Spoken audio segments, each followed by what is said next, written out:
मेरा नाम नीरज प्रजापति है और ये मेरी सैड ब्रेकअप स्टोरी है जो मैं आप सबको सुनाने जा रहा हूँ। मैं देखने में ज्यादा हैंडसम तो नहीं, लेकिन एक लड़की थी जिसका नाम आरुषि था, जिससे मैं बहुत प्यार करता था और शायद वो भी मुझसे प्यार करती थी।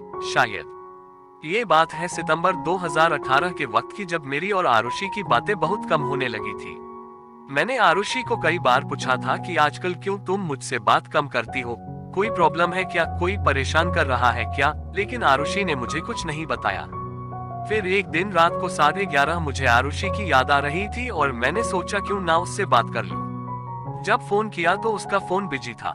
मुझे बड़ी हैरानी हुई कि इस समय उसका फोन बिजी क्यों है। मैंने 2-3 बार ट्राई किया लेकिन फिर भी बिजी था।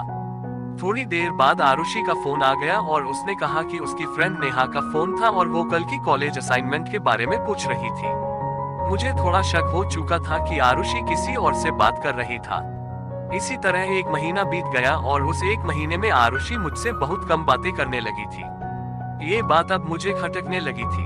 एक दिन मैं मार्केट में कुछ लेने के लिए गया था तो मैंने देखा कि आरुषि एक लड़के के साथ रेस्टोरेंट में बैठी हुई है। मेरा शक यकीन में बदल गया, लेकिन मैंने उस समय आरुषि को कुछ नहीं कहा।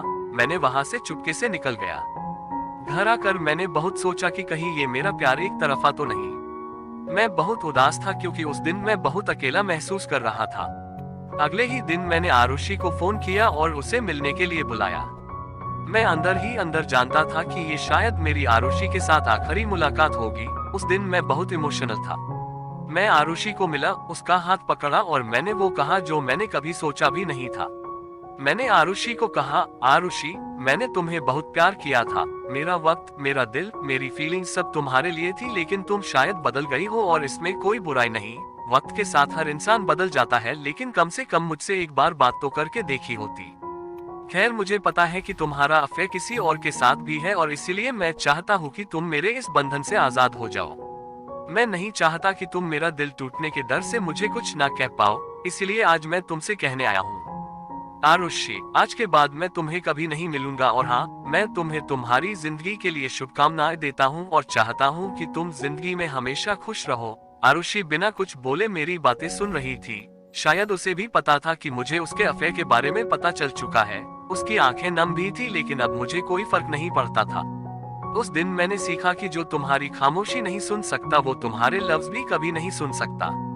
कभी किसी को इतना प्यार मत करो कि वो तुम्हारी जिंदगी बन जाए। उसके जाने के बाद जीना बहुत मुश्किल हो जाता है। प्यार जिंदगी में सिर्फ एक बार होता है और इसलिए बड़ी सावधानी से अपना लाइफ पार्टनर चुनिए। गलत लाइफ पार्टनर चुनने से आपके इमोशंस और फीलिंग्स का ही हनन होगा। इस दुनिया में माँ बाप से ज्यादा कोई तुम्हें प्यार नहीं कर सकता। वो चाहे तुम्हें डांटते हो, लेकिन हमेशा तुम्हारा भला ही चाहते हैं। कभी किसी के साथ टाइम पास के लिए अफेयर मत करो। दूसरों के इमोशंस और फीलिंग्स के साथ खेलने का तुम्हें कोई हक नहीं। लोग वादे तो करते हैं लेकिन तोड़ भी बड़ी आसानी से देते हैं। जब दिल टूटता है तो संभालना बड़ा मुश्किल लगता है। ऐसा लगता है कि जिंदगी रोज मौत दे रही है। Thanks for watching. Like, share and subscribe.